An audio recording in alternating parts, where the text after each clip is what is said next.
Olá, boa noite. Eu sou Pedro Fernandes Delfino, do Grupo 1. Esse é o Tech Challenge da fase 2 da pós-graduação de Arquitetura de Sistemas .NET. E eu vou estar apresentando a nossa solução. Nessa fase, a gente pegou o monolito da FIAP Cloud Games e quebrou ele em microserviços independentes que se comunicam através de um broker de mensageria, ah, que pode tanto rodar via Docker Compose quanto em um ambiente de Kubernetes.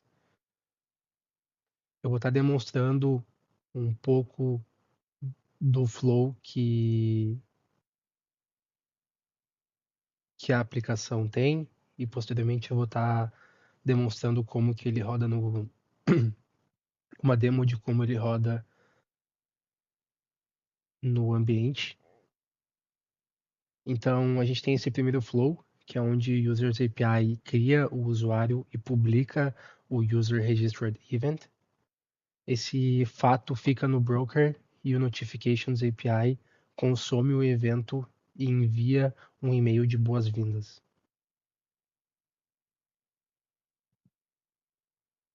O segundo flow é uma compra de um jogo, onde o Catalog API valida e publica o Order Placed Event.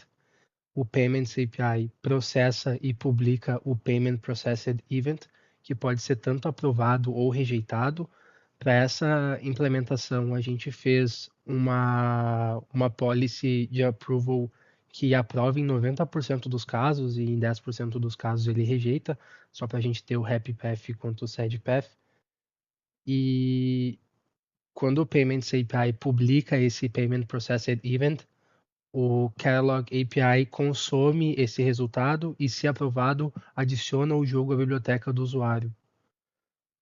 O Notifications API também consome esse evento, ele consome o mesmo evento e, se aprovado, envia o e-mail de confirmação da compra.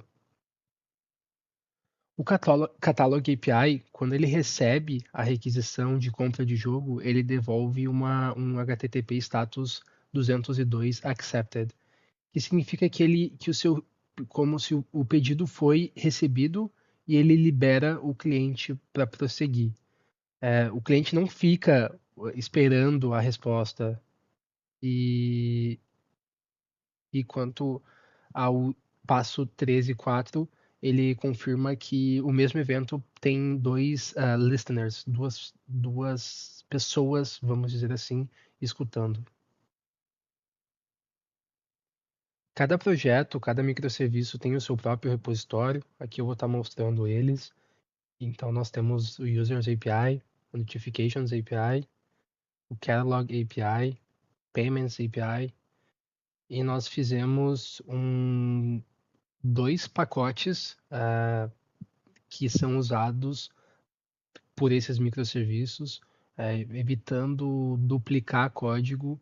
E o primeiro é o contracts, que ele define o contrato que vai ser navegado entre os microserviços.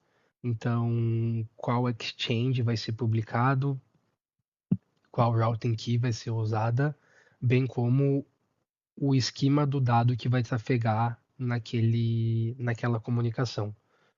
E o segundo é um pacote RabbitMQ, que ele faz abstrações que todos os microserviços usam. Isso, como eu disse, evita duplicação de código. Haja visto que a gente não está usando o Mass Transit por uma opção, tendo em vista que a biblioteca se tornou paga há alguns meses. Então, evitando fazer esse lock-in do vendor, a gente optou por não usar o Mass Transit e usar o client RabbitMQ abstraído nesse nosso pacote FCG RabbitMQ.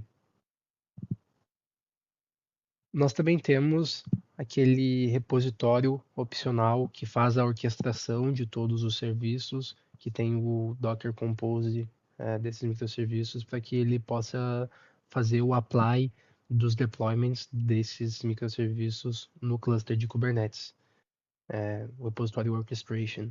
Aqui, como vocês podem ver, nós temos o Docker Compose do repositório de Orchestration. Ele faz o ele sobe os containers dos outros repositórios, né, através resolvendo o arquivo, o Docker Compose dos outros repositórios dos microserviços, resolvendo o path. Então, como esse aqui está numa pasta irmã, ele retrocede e faz e encontra que o contexto fica numa pasta irmã e ele sobe os microserviços com os seus bancos. Então, cada microserviço tem o seu banco. Eu vou estar mostrando também um dos Docker Composes. Todos eles são multi-stage. Eu vou estar mostrando um aqui do Catalog API. Como vocês podem ver, é multi-stage. A gente copia o que é necessário para dentro do container e faz o build da imagem. E eu vou estar fazendo o Docker Compose up do orchestration. Eu já fiz o build das imagens anteriormente para evitar tomar tempo da gente aqui. Como vocês podem ver, as imagens subiram no Docker Compose. Eu poderia testar agora, mas eu vou preferir subir elas no cluster e fazer o port forward para testar elas aqui na minha máquina.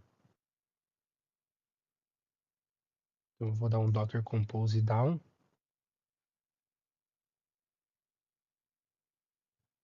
Cada repositório tem a sua pasta K8s com o deployment e o service dele, como o enunciado pede. E o repositório de orquestração consolida tudo isso e inclui o config map e o secret, que são compartilhados. Num único kubectl, tudo é aplicado e a stack sobe na ordem certa. Então eu vou estar rodando aqui esse kubectl apply, que aplica e sobe a infra. Só voltar para a pasta anterior e aqui a gente sobe. Pronto. A infra toda está de pé e o que eu vou fazer agora é um port forward para abrir, para fazer o redirecionamento das portas para que a API fique acessível para o meu localhost, para que eu possa testar. Aqui eu tenho o comando, eu vou colar aqui o comando que faz o port forward, que faz o redirecionamento das portas dos services para as portas da minha máquina para que eu possa testar, como eu falei.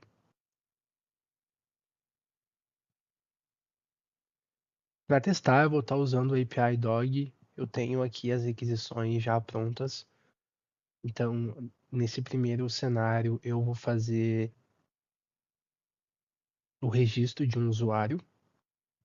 E depois, como a gente não tem integração com nenhum SMTP, eu vou estar demonstrando que a notificação foi consumida pelo Notifications através do record no banco, no banco de Notifications e também pelos logs.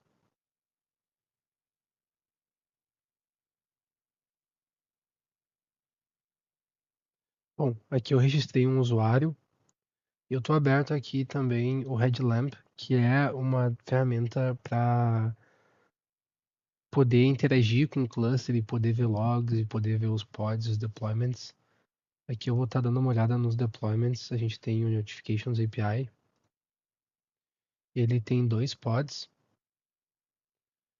E eu vou estar abrindo, como eu acabei de registrar um usuário, eu vou estar vindo aqui. Vou estar filtrando. E aqui a gente tem a mensagem sendo consumida. Aqui. Processando o evento User Registered Event para o usuário Pedro Demo, que foi o que eu registrei. Aqui eu vou estar fazendo o login com esse usuário que eu acabei de registrar, para que eu possa ter o JWT e possa fazer a aquisição de um jogo. Eu vou em Buy Game, que é uma requisição que eu já deixei aqui pronta. Coloco o meu token. E para saber qual jogo eu vou comprar, eu vou listar ele aqui.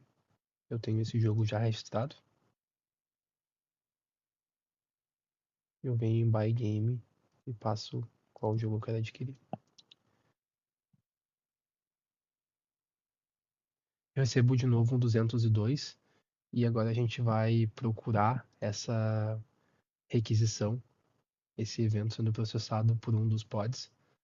Então, o catalog, como eu já havia explicado no diagrama, o catalog publica esse order placed e aí o payments ele deve consumir. Aqui eu vou estar vendo os logs diretamente do deployment. Ele consolida os logs dos dois pods, então fica mais fácil de ver. Então aqui a gente pode ver, posso dar até uma busca aqui. Aqui a gente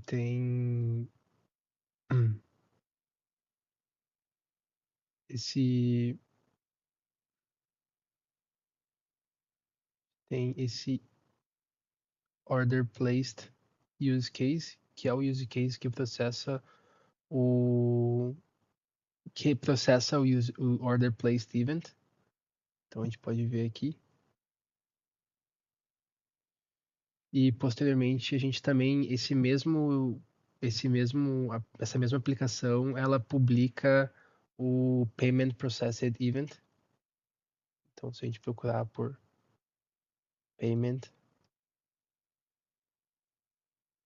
Processed Event, ele publica na exchange do Payment para que tanto o Catalog API possa adicionar o jogo ao catálogo do usuário, o Notifications API também consuma esse mesmo evento e envie um e-mail de confirmação que a compra foi aprovada. Então, o que eu vou fazer agora? Eu vou voltar nos deployments aqui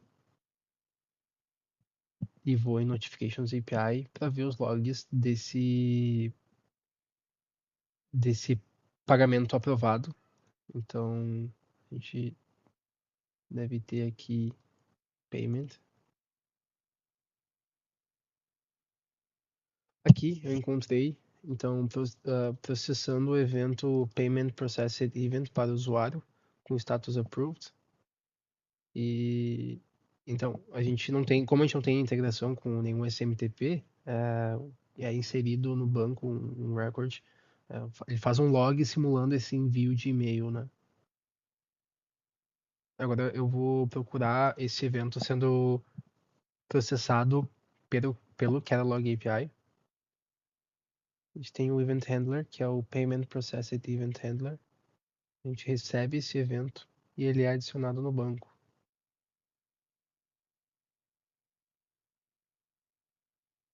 Jogo adicionado à biblioteca do usuário, né? Através desse evento que a gente acabou consumindo. Aqui eu fiz um, aqui eu fiz um port forwarding do banco de dados para poder demonstrar que esses eventos foram persistidos nos bancos das APIs. Cada API tem o seu banco, por mais que a instância seja a mesma, seja um pod rodando dentro do cluster, os bancos são diferentes, as databases são diferentes.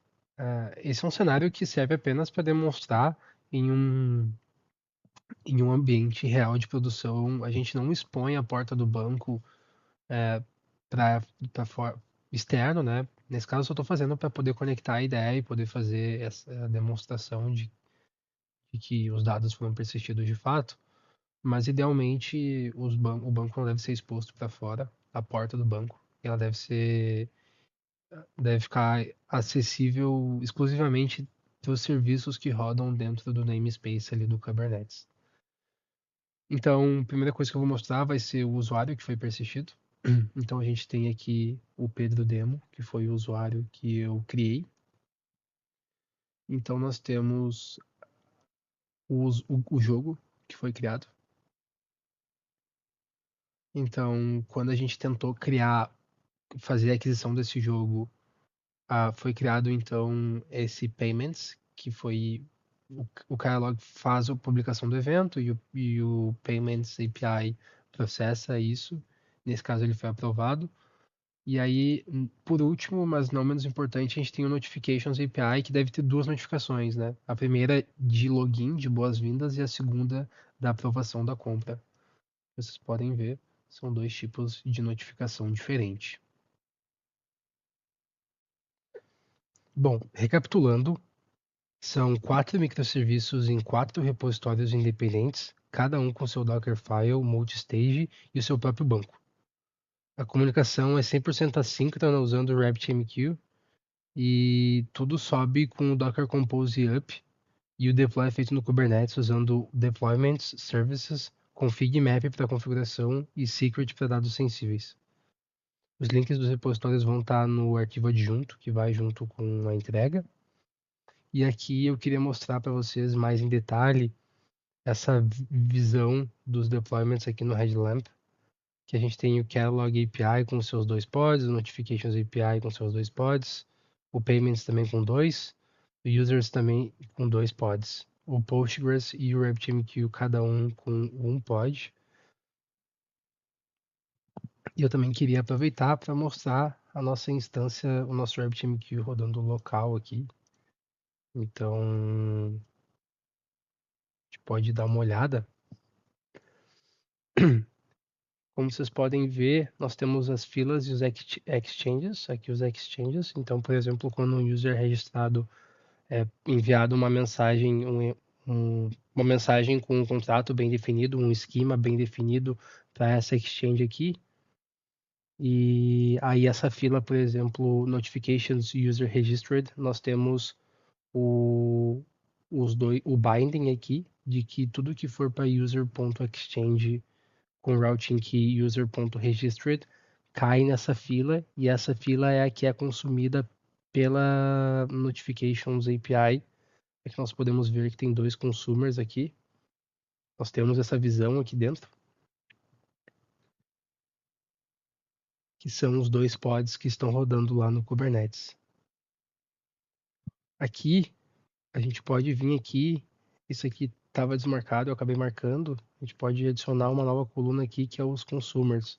Então, cada fila tem os seus consumers. Então, por exemplo, a catalog.exchange, quando um pedido é feito, é colocado uma mensagem naquele exchange, e aí o tanto o payments quanto o order placed ele vai consumir daquela fila, o que cair naquela exchange vai ser roteado para essa fila, que vai ser consumido pelo Payments API. Bom, espero que vocês tenham gostado e um abraço.